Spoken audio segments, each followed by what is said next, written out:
Nama saya Fandi Hasan. Di sini saya akan mempresentasikan hasil kerja kelompok kami mengenai analisis cerpen berjudul Tanah Warisan Leluhur. Saya akan mempresentasikan sinopsis dan tema. Sinopsis dari cerpen Tanah Warisan Leluhur yaitu Bapak Ola dan istrinya menatap mereka dengan wajah yang sulit untuk dilukiskan. Kesedihan dan air mata terlihat di wajah Mama Nika Dana. Puluhan petani mengelilingi sawah mereka sambil duduk terpekur dengan wajah kosong. Barangkali nama kebun itu tidak tercantum di dalam peta dunia. Barangkali juga dia hanya berada dalam kenangan yang membatu, mengingatkan siapa saja yang pernah datang ke sana selalu rindu untuk kembali.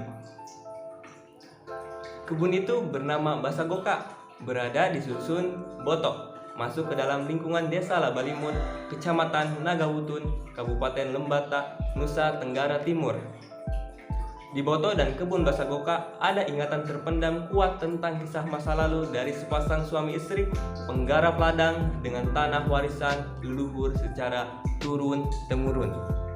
Nah, sedangkan tema dari cerpen Tanah Warisan Leluhur yaitu ketidakberdayaan atas sebuah kekuasaan. Terima kasih, mungkin hanya itu yang dapat saya sampaikan. Selanjutnya akan disampaikan oleh rekan saya, Fatih. Oke, terima kasih Fandi Hasan.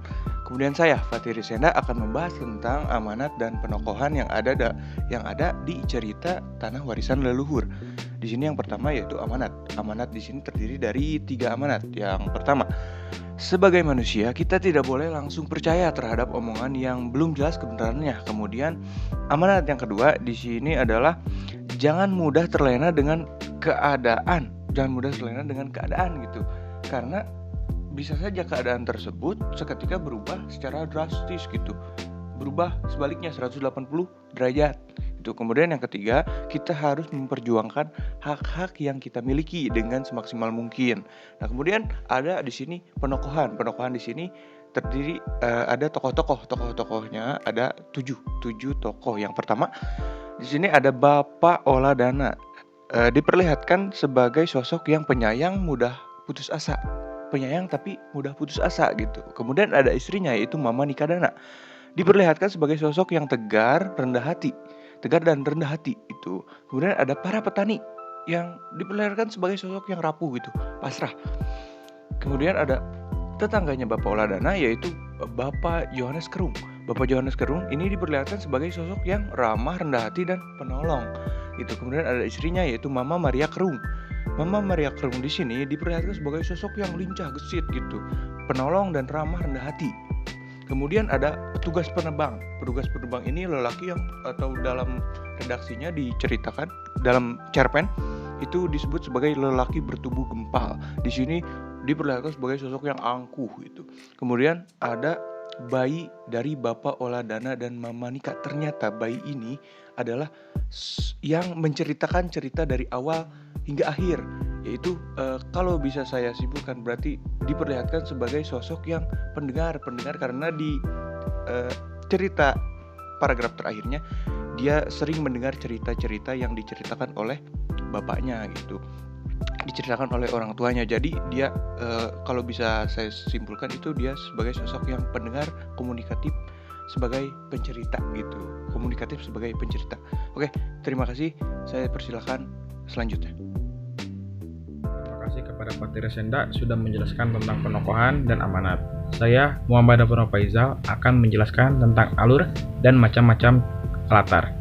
Alur ini termasuk alur campuran, karena ada alur campuran atau alur bolak-balik menceritakan masa lalu dan berlanjut sampai selesai, seperti halnya yang ada di cerita ini. Latar tempat. 1. Sawah. Puluhan petani mengelilingi sawah mereka sambil duduk terpaut dengan wajah kosong. 2. Kebun Bato dan Basogaka. Tersimpan kenangan yang kuat tersembunyi tentang kisah masa lalu sepasang suami istri yang bekerja di ladang dengan tanah leluhur secara turun-temurun. 3. Hutan. Mereka kembali menyusun hutan di pinggir dusun. Perjalanan melewati hutan lebat yang gelap, terus memasuki desa Lubalimut. 4. Kebun. Di sini akan disulap menjadi kebun kopi dan cengkeh. Kami yang ditugaskan untuk menebangnya. 5. Rumah. Rumah bebek ini telah menjadi rumah kedua mereka. Kurasa bayi ini akan keluar, sambil menahan cairan ketuban yang mengalir di antara pahanya. Latar waktu 1 bulan terakhir. Suatu hari di bulan terakhir persalinannya, istri Romo Ola, Nika Dana, merasakan sakit yang luar biasa di perutnya. Kurasa bayi kita akan segera keluar, katanya sambil menahan cairan ketuban yang mengalir di antara pahanya. Latar suasana 1. Sedih. Ayah Ola dan istrinya menatap mereka dengan wajah yang sulit digambarkan. Kesedihan dan air mata terlihat di wajah Mama Nika Dana. Bapak Ola dan istrinya mereka menatap dengan wajah yang sulit untuk dilukiskan. Kesedihan dan air mata terlihat di wajah Mama Nika Dana. Puluhan petani mengepung ladang mereka sambil duduk di bangku dengan wajah kosong. Bersama tangis yang masih tersisa, pasangan suami istri ini tak bisa berkata-kata lagi. Mencekam.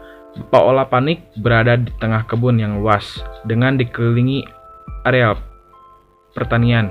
Lodok kelingko yang mirip jari-jari sepeda itu sungguh telah membuat bagai berada di hutan gelap gulita. Tegang. Bapak Ola memandang istrinya sejenak. Tak ada bukti yang bisa mereka sungguhkan. Selama puluhan tahun mereka mengarah tanah itu. Mereka melakukan dengan kepercayaan penuh pada leluhur bahwa tanah itu adalah warisan untuk mereka. Akan dilanjutkan oleh Muhammad Bintang. Sebelumnya, terima kasih untuk Muhammad Dafano Faisal yang telah menjelaskan latar dan alur dari cerpen tersebut.